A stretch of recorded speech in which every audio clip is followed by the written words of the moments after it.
نحمدہ ونصلی ونسلم علی رسولہ الکریم اما بعد فاعوذ باللہ من الشیطان الرجیم بسم اللہ الرحمن الرحیم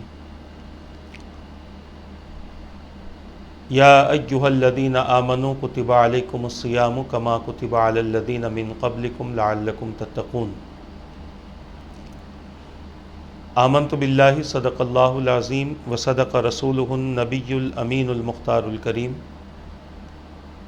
ونحن علی ذلک لمن الشاہدین والشاکرین والحمد للہ رب العالمین ان اللہ وملائکتہ یصلون علی النبی یا ایہا الذین آمنوا صلوا علیہ وسلموا تسلیما اللہم صلی وسلم وبارک علی سیدنا و مولانا محمد وعلی آلہ واصحابہ وبارک وسلم صلاۃ و سلاما دائما علیک وعلی آلک واصحابک یا رسول اللہ صلی اللہ تعالی علیہ وسلم۔ عزیزان ملت اسلامیہ، محترم ناظرین و سامعین کرام، جیسا کہ آپ میں سے اکثر حضرات کو علم ہے، ماہ رمضان میں سلسلہ وار نشستیں چل رہی ہیں جس میں رمضان کے متعلق اور رمضان کے روزوں کے متعلق اور تاریخ کی اہم شخصیتوں کے متعلق گفتگو کا سلسلہ چل رہا ہے۔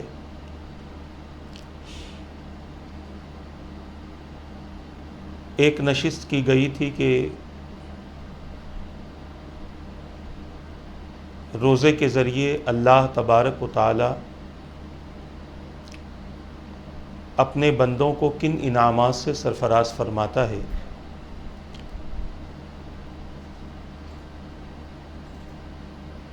اور اس کے متعلق بیان کیا گیا تھا کہ بندہ جب اللہ تبارک و تعالیٰ کی خاطر، اللہ کی رضا کی خاطر روزہ رکھتا ہے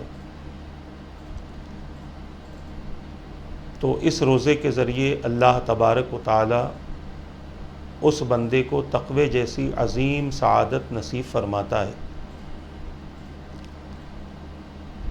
اس بندے کو اپنے متقین کی فہرست میں داخل فرماتا ہے، جس کی بنیاد پر وہ بندہ اللہ تبارک و تعالیٰ کا محبوب اور مقرب بندہ بن جاتا ہے۔ روئے زمین پر جتنے ایمان والے ہیں ان تمام سے اللہ تبارک و تعالیٰ کے مقدس کلام کا خطاب یہی ہے کہ وہ اپنی زندگی میں ایمان کے ساتھ ساتھ تقوی اختیار کریں۔ تقوی کسے کہتے ہیں، اس حوالے سے ایک نشست ہو چکی ہے اور عرض کیا گیا تھا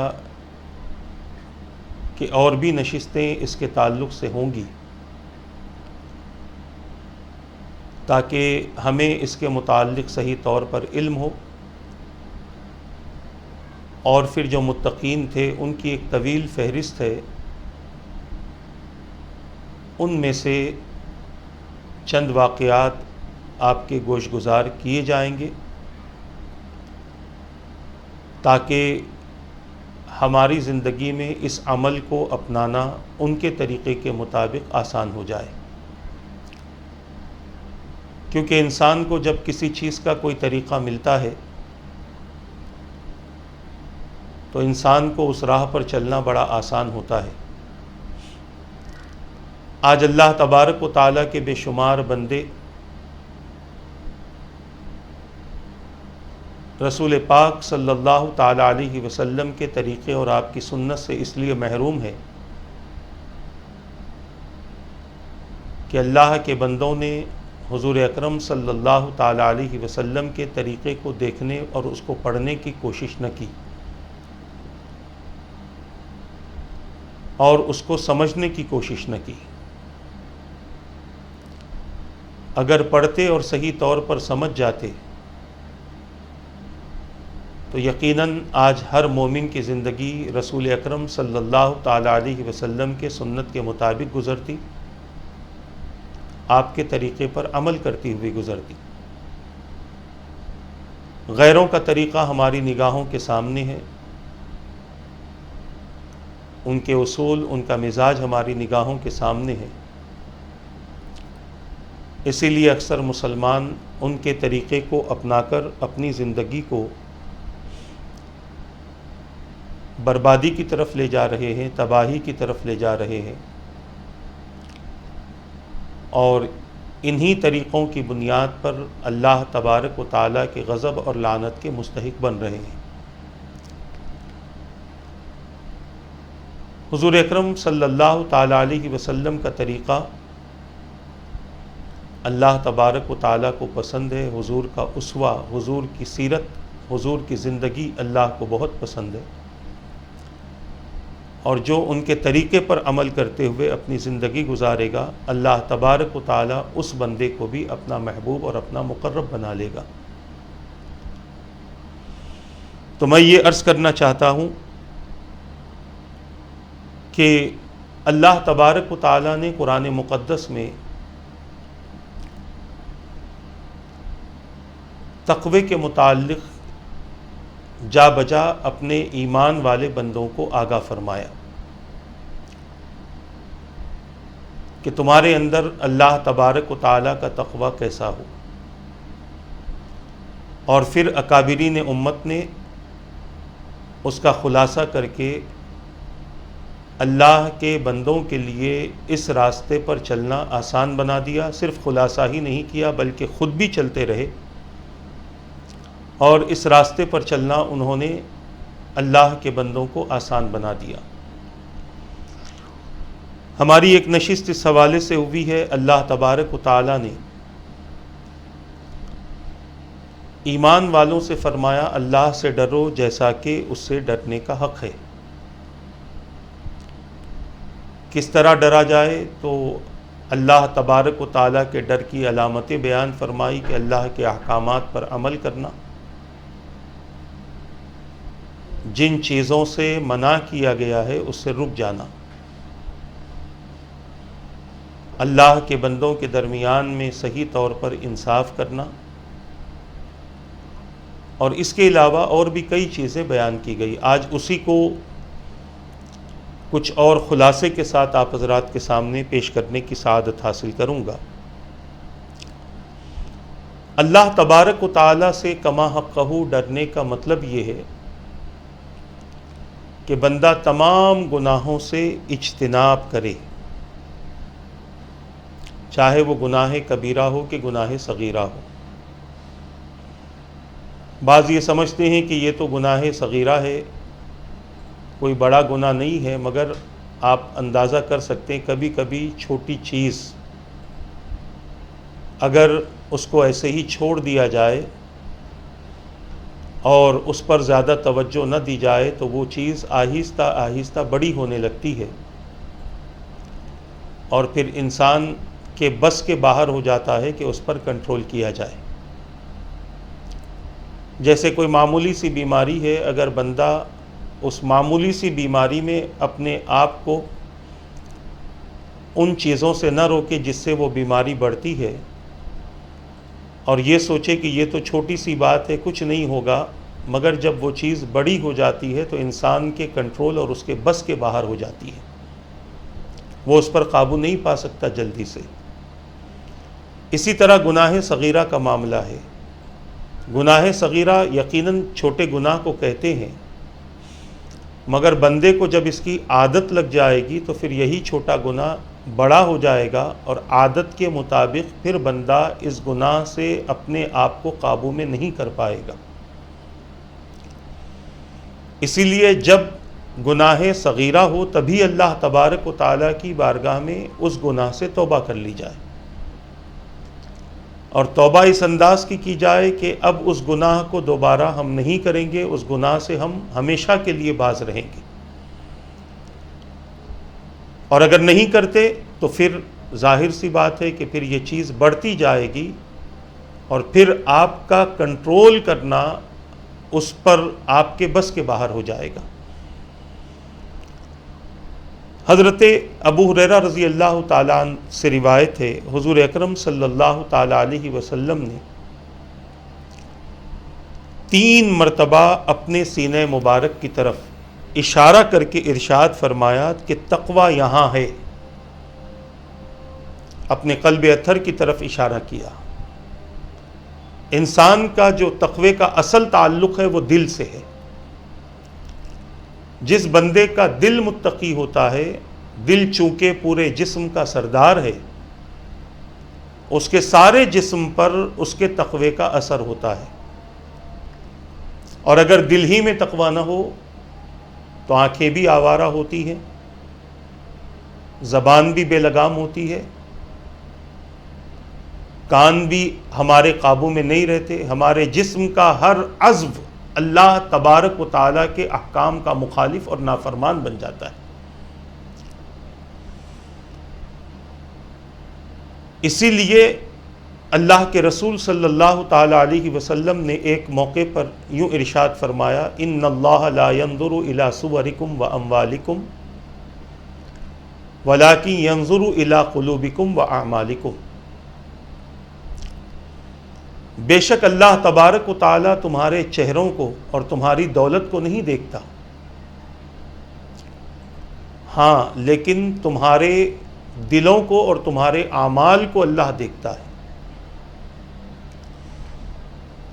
آپ اور ہم اندازہ کریں کہ جس کی طرف اللہ تبارک و تعالیٰ کی توجہ ہے، اللہ تبارک و تعالیٰ بندے کی جن چیزوں کی طرف متوجہ ہوتا ہے وہ بندے کا دل اور اس کا عمل ہے۔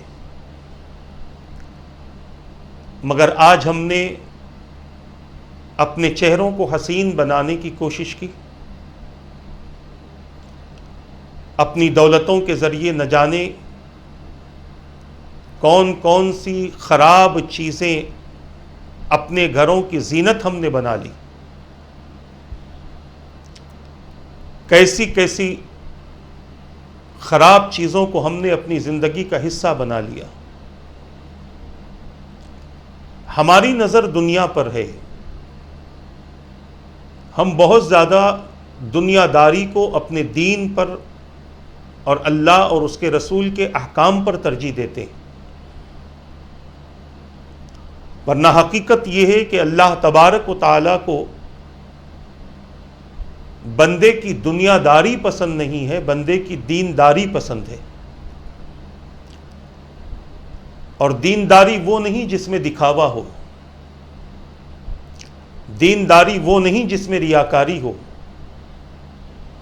بلکہ دینداری وہ ہو جس کو جو ریا سے خالی ہو اور بھرپور اخلاص کے ساتھ بندہ اللہ کی طرف متوجہ ہوتا۔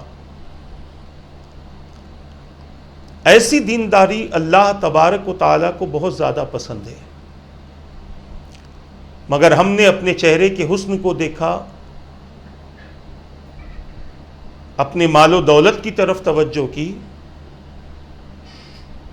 اور حدیث یہ کہتی ہے کہ اللہ تبارک و تعالیٰ تمہارے چہروں کو اور تمہارے اموال کو نہیں دیکھتا،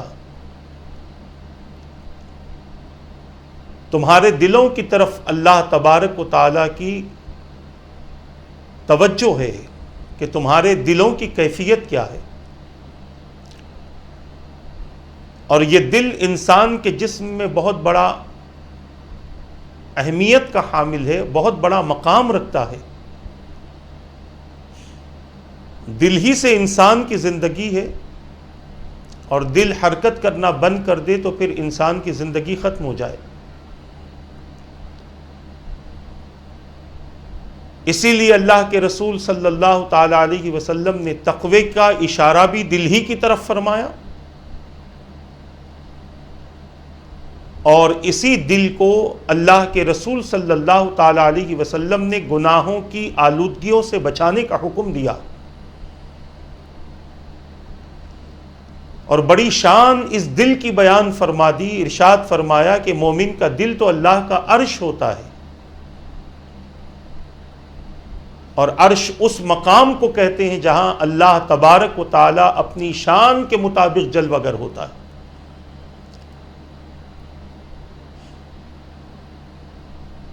یہ دل انسان کا بہترین مفتی ہے۔ اس دل کے ذریعے بندہ اپنی زندگی کو سدھار سکتا ہے اور سنوار سکتا ہے۔ مگر آج ہم نے اپنے جسم کی طرف توجہ کی۔ کوئی اپنے جسم کو طاقتور بنانا چاہتا ہے، کوئی اپنے وجود کو حسین و جمیل بنانا چاہتا ہے، اسی لیے چہرے کے حسن و جمال کے لیے جس قدر انسان چیزوں کو استعمال کر سکتا ہے، مہنگی سے مہنگی چیزیں اس کو استعمال کرتا ہے۔ یہ چیزیں وہ ہیں جو ضائع ہونے والی ہیں، باقی رہنے والی نہیں ہیں، فنا ہونے والی۔ مگر انسان کے دل کا رابطہ خدا کی ذات کے ساتھ صحیح رہا، دل دھڑکتا رہا خدا کے لیے، خدا کی یاد میں، خدا کے محبت میں تڑپتا رہا، حضور کی محبت میں تڑپتا رہا، تو یقیناً اس بندے کے لیے کامیابی ہی کامیابی ہے۔ اس کے لیے ضروری ہے کہ بندہ اپنے اندر تقوی پیدا کرے، کیونکہ دل متقی ہوگا تو اس کا پورا اثر اس کے جسم پر ہوگا۔ بعضوں نے فرمایا کہ دل ایک برتن کے مانند ہے، اور اس میں جو ہوگا وہی چھلکے گا۔ پانی ہوگا تو پانی، دودھ ہوگا تو دودھ برتن میں۔ دل میں اگر خدا کی محبت ہے تو جسم پر اس کا اثر بھی ظاہر ہوگا، یعنی عبادتیں کرے گا، اللہ کا ذکر کرے گا، اللہ کے دین پر محنتیں کرے گا، کوششیں کرے گا۔ اور اگر یہ چیز اس کے دل کے اندر نہیں ہے تو پھر اس کے دل میں جو چیزیں ہیں وہ اس کے جسم پر ظاہر ہوں گی، اور پھر وہی کرے گا جو دل کا تقاضا ہے۔ اور یہ دل کا تقاضا نہیں، بلکہ ہر برائی کے لیے نفس تقاضا کرتا ہے، اور ہر اچھائی کے لیے دل تقاضا کرتا ہے۔ اور بعضوں نے کہا کہ نفس دل کے بہت قریب ہے، اپنی خواہشات کے حساب سے وہ دل پر کنٹرول کرنا چاہتا ہے، اور آج اکثر مسلمان اس کے کنٹرول میں آ چکے ہیں۔ طبیعت کرتی ہے تب ہم عبادت کرتے ہیں، نہیں کرتی تو ہم عبادت بھی نہیں کرتے۔ اور اگر کبھی طبیعت کے نہ کرنے پر بھی عبادت کرنے کے لیے آ گئے تو اس عبادت میں ہمارا دل نہیں لگتا، دماغ نہ جانے کہاں کہاں ہوتا۔ لہٰذا اپنے اندر تقوی پیدا کرنا ہے۔ میں نے سابقہ نشست میں بھی کہا تھا، اس سے پہلے جو اس حوالے سے گفتگو ہوئی تھی، یہ تقوی صرف لباس سے ظاہر نہ ہو، یہ تقوی اپنی انگلیوں میں انگوٹھیوں کی کثرت سے ظاہر نہ ہو، یہ تقوی صرف لوگوں کے سامنے بڑی بڑی باتیں، بڑے بڑے بیانات سے ظاہر نہ ہو، بلکہ خلوت میں بھی بندہ اللہ تبارک و تعالیٰ سے ڈرتا رہے اور ڈرنے کی کوشش کرتا رہے۔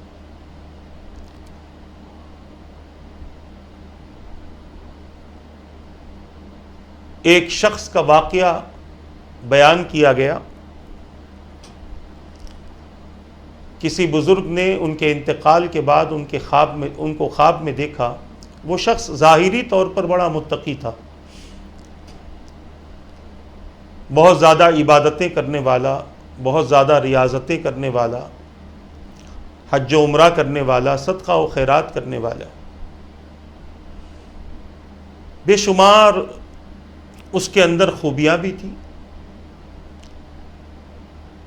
مگر انہوں نے خواب میں دیکھا کہ اس شخص کے لیے اللہ تبارک و تعالی اپنے فرشتوں سے فرماتا ہے، فرشتوں اس کے منہ میں زنجیر ڈالو اور پیچھے کی طرف سے نکالو، یہ اس بندے کے لیے سزا ہے۔ وہ عرض کرے گا، مولا میرے سارے عمل کہاں گئے جو میں نے کیے تھے؟ تو اللہ تبارک و تعالیٰ کی طرف سے جواب آتا ہے کہ تو نے جس کے لیے عمل کیے تھے اس سے تجھے بدلہ مل چکا، یعنی تو مشہور ہو گیا تھا۔ دلوں کا حال خدا جانتا ہے، بندہ نہیں جانتا۔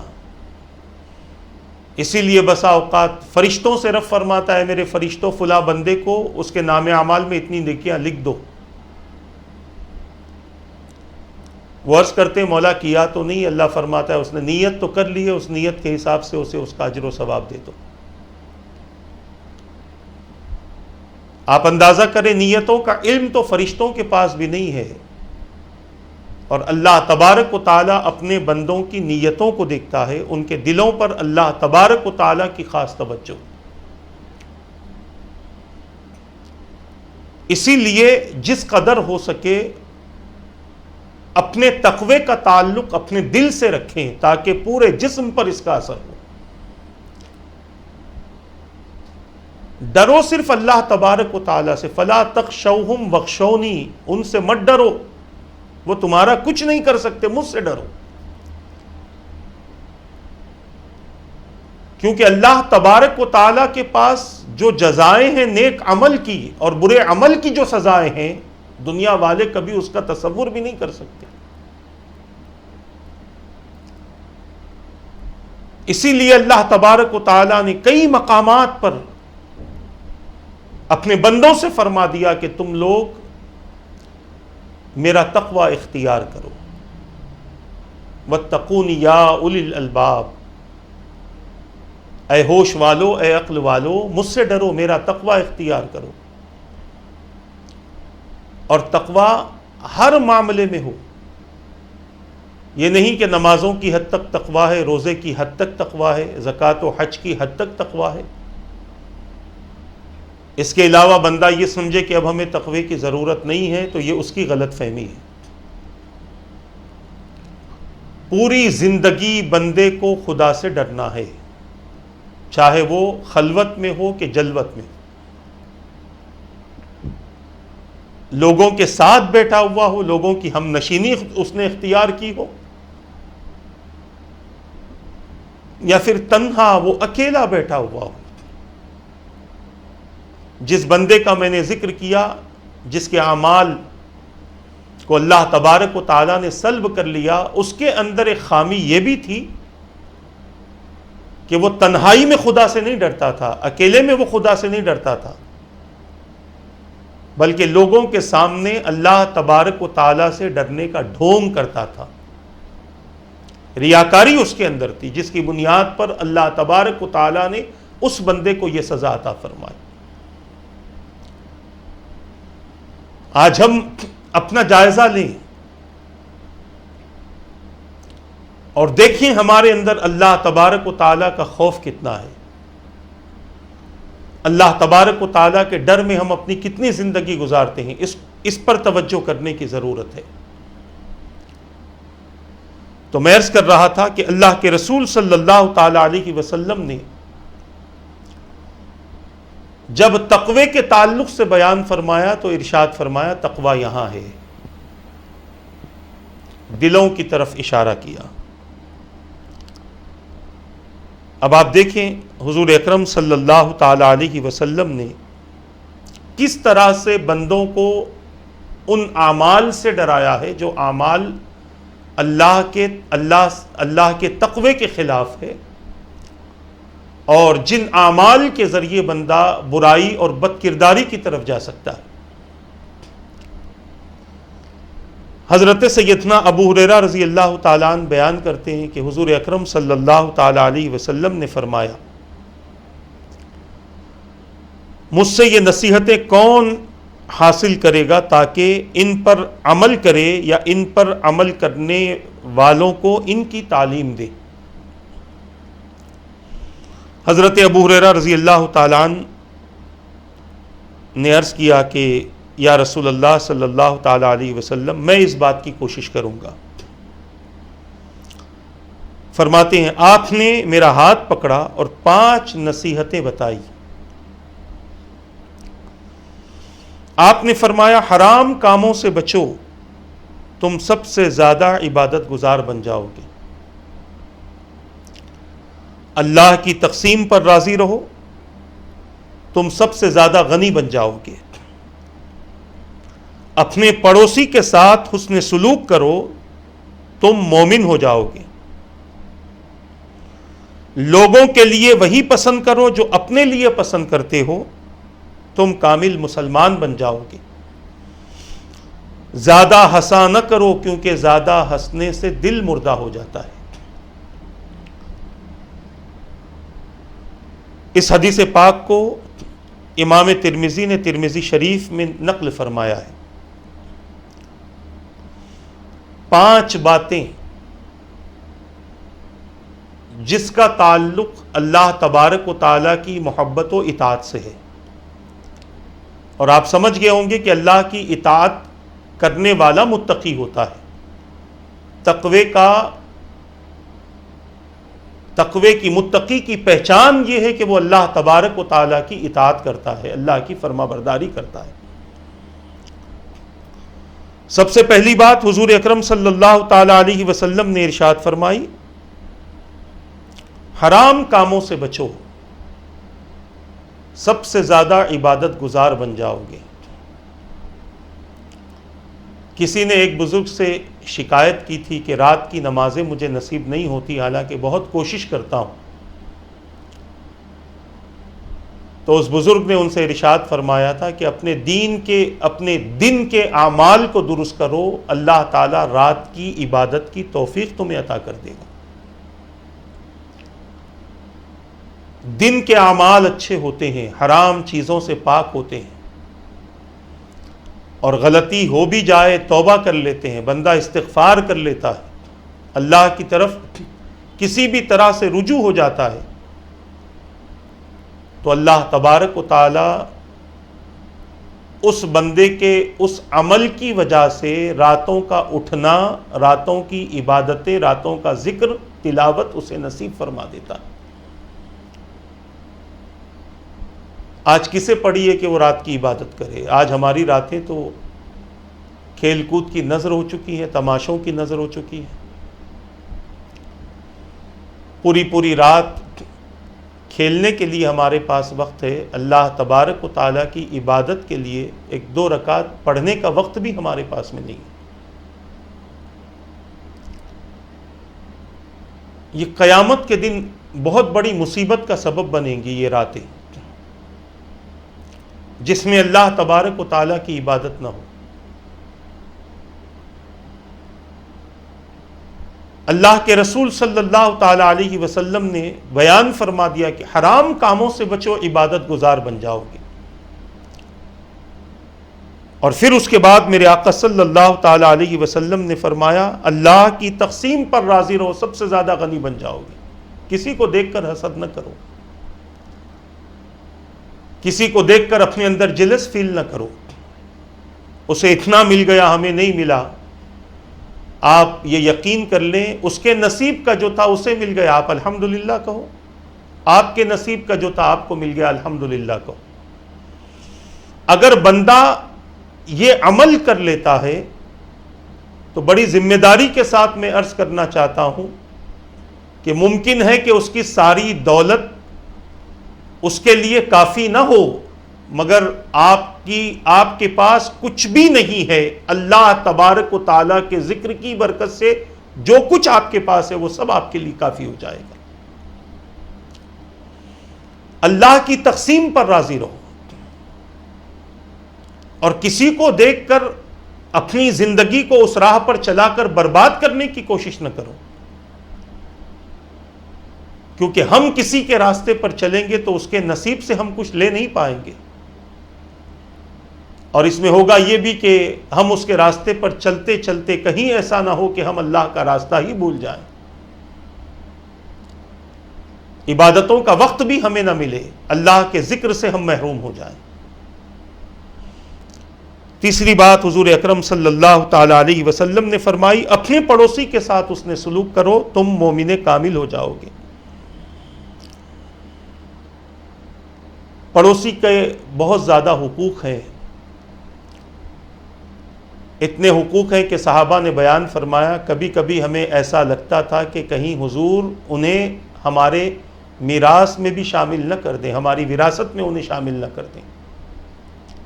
اتنے زیادہ حقوق اللہ کے رسول صلی اللہ علیہ وسلم نے پڑوسی کے بیان فرمائے۔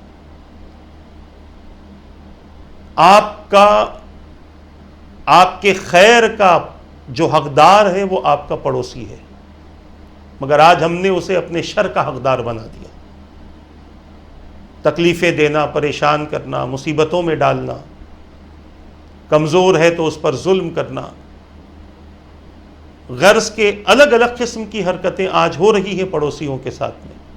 اس سے اجتناب کیا جائے اگر اپنے ایمان کو مضبوط کرنا چاہتے ہو۔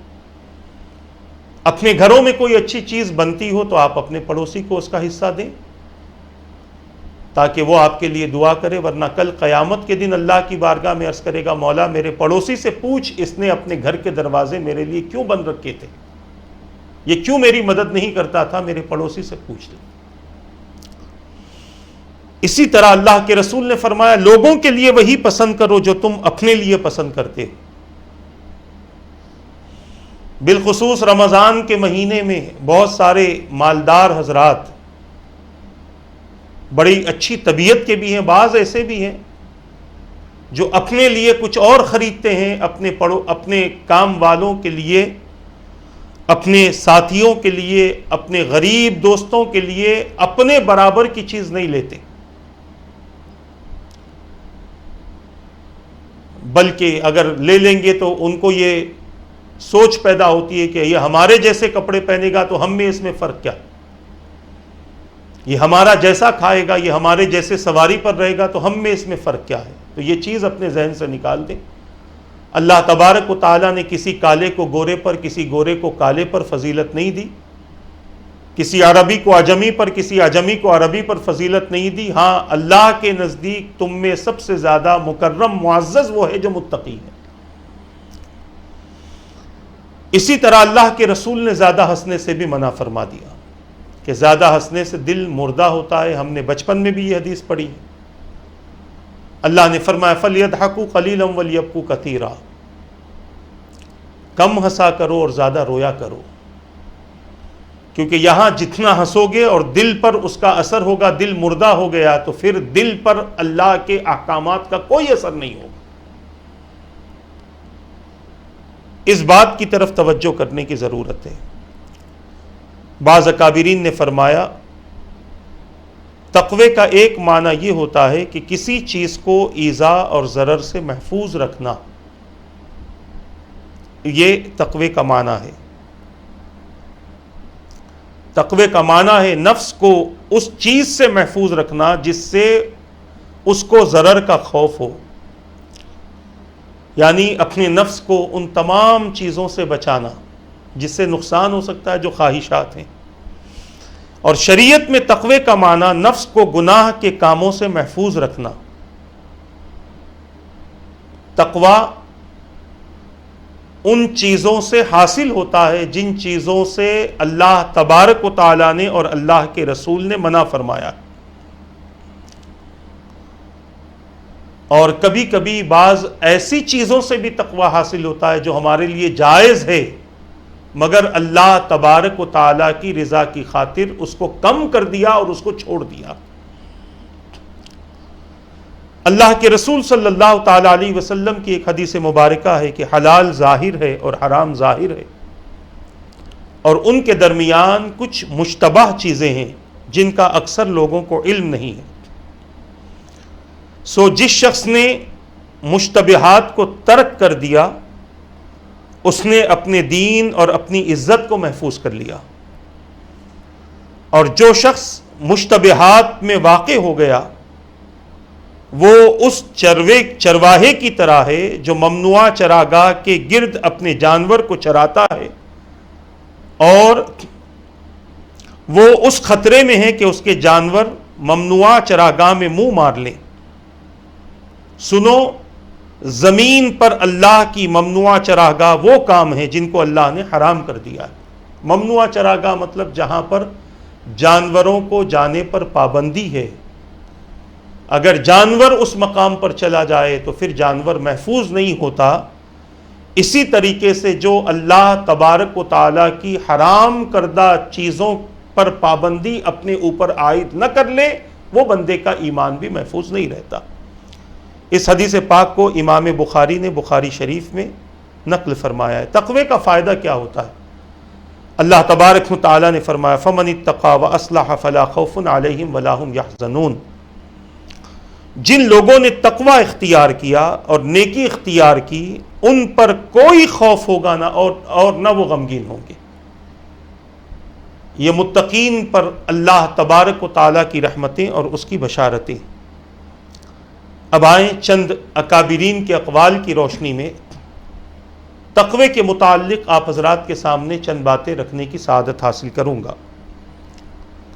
اس کے بعد انشاءاللہ تبارک و تعالیٰ ایک اور نشست ہوگی جس میں تقوی کی علامتوں کے تعلق سے ہم تذکرہ کریں گے.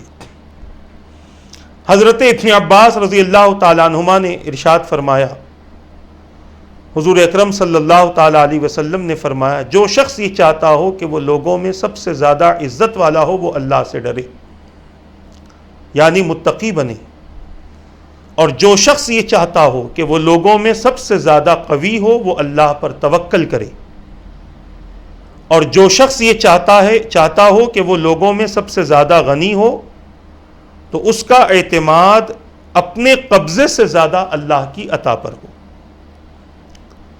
تین باتیں اس حدیث پاک میں اللہ کے رسول صلی اللہ تعالی علیہ وسلم نے بیان فرمائی. ایک تو یہ ہے کہ عزت چاہنا، یہ چاہتا ہے کہ زیادہ عزت والا ہو تو یہ ظاہری عزت نہ ہو بلکہ اللہ تبارک و تعالی ہر طرح کی عزتیں اپنے بندوں کو نصیب فرمائے. تو اس کے لیے ضروری ہے کہ وہ اللہ سے ڈرے، اللہ کا تقوی اختیار کرے. جتنے صحابہ کرام علیہم رضوان ہیں، جتنے بھی اولیاء کاملین ہیں صحابہ کے بعد، جتنے وہ افراد ہیں جنہوں نے اللہ تبارک و تعالیٰ سے ڈرتے ہوئے اپنی زندگی گزاری، اللہ تبارک و تعالیٰ نے قیامت تک انہیں عزت عطا فرما دی. آج کسی صحابی کا ہم نام لیں، کسی ولی کا ہم نام لیں تو بڑی عزت کے ساتھ ہم نام لیتے ہیں، سیدنا کہتے ہیں، مولانا کہتے ہیں، نہ جانے ہم کس کس طرح کی انہیں عزتیں دیتے ہیں. یہ عزت اللہ تبارک و تعالیٰ کی دی ہوئی ہے. بندہ اگر بندے سے عزت لیتا ہے تو زیادہ دن تک اس کی عزت باقی نہیں رہتی، اور جس بندے کو اللہ تبارک و تعالیٰ کی طرف سے عزت مل جائے یقیناً اس کی عزت کو کوئی خراب نہیں کر سکتا. اسی لیے رب نے فرمایا وَتُعِزُّ مَن تَشَاءُ وَتُذِلُّ مَن تَشَاءُ. جس کو چاہے وہ عزت عطا فرماتا ہے، جسے چاہے وہ ذلیل فرماتا ہے. انسان اپنے نیک عمل کی وجہ سے اللہ کی بارگاہ کا باعزت بندہ بنتا ہے اور اپنے برے اعمال کی وجہ سے اللہ کی بارگاہ کا ذلیل و خوار بندہ بنتا ہے. اسی لیے اچھے عمل کرو تاکہ ان اعمال کی وجہ سے اللہ کے بندوں میں اور اللہ کے فرشتوں میں ہماری عزت ہو. عزیزان ملت اسلامیہ، پھر فرمایا کہ جو لوگوں میں سب سے زیادہ قوی ہونا چاہتا ہے وہ اپنے آپ پر، اپنی طاقت پر نہیں، اللہ تبارک و تعالیٰ پر توکل کرے. اور اللہ پر توکل کرنے والا کمزور بھی ہوگا پھر بھی اللہ تعالیٰ اپنی قوت کے ذریعے اس کی مدد فرمائے گا. اور پھر فرمایا کہ جو سب سے زیادہ غنی بننا چاہتا ہے وہ اپنی ذات پر اعتماد نہ کرے بلکہ اللہ تبارک و تعالیٰ کی عطا پر اعتماد کرے. حضرت سیدنا علی بن ابی طالب رضی اللہ تعالیٰ عنہ نے فرمایا معصیت پر اصرار کو ترک کرنا اور اپنی عبادات پر اعتماد نہ کرنا تقویٰ ہے. یعنی مسلسل جو گناہوں کی کیفیت ہوتی ہے وہ مسلسل گناہوں کی کیفیت کو چھوڑ دینا، اس کو ترک کر دینا. اور جو عبادتیں ہم سے ہو رہی ہیں، کسی سے نہیں ہو رہی ہیں، ہم سے عبادتیں ہو رہی ہیں، تو یہ نہ سمجھے کہ ہم بہت زیادہ عبادت گزار اور تقوی شعار ہیں، نہیں، بلکہ اللہ تبارک و تعالیٰ کی ذات پر بندے کا بھروسہ ہونا۔ سیدنا امام حسن بصری رضی اللہ تعالیٰ عنہ فرماتے ہیں کہ تقویٰ یہ ہے کہ اللہ کے سوا کسی اور کو اختیار نہ کرو، اور یہ یقین رکھو کہ تمام کام اللہ کے قبضہ و قدرت میں ہیں۔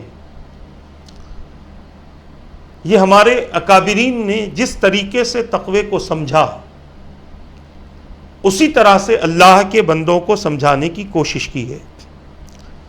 ابراہیم ابن ادھم رحمۃ اللہ تعالی علیہ نے فرمایا تقویٰ یہ ہے کہ جس طرح تم مخلوق کے لیے اپنے ظاہر کو مزین کرتے ہو، اسی طرح تم خالق کے لیے اپنے باطن کو مزین کرو۔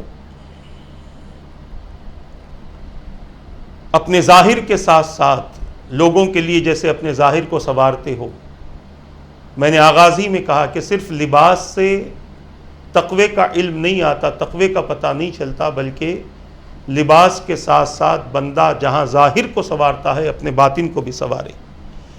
اسی طرح کسی بزرگ کا قول ہے تقویٰ یہ ہے کہ تم سیرت مصطفیٰ کے راستے پر چلو، دنیا کو پس پش ڈال دو، اپنے نفس میں اخلاق اور وفا کو لازم کر لو، حرام اور جفا سے اجتناب کرو۔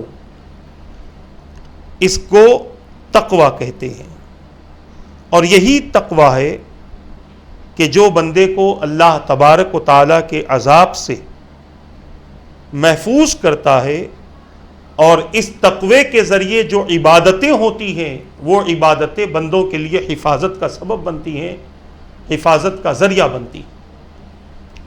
عزیزان ملت اسلامیہ، تقوی کے متعلق بے شمار اقوال ہیں،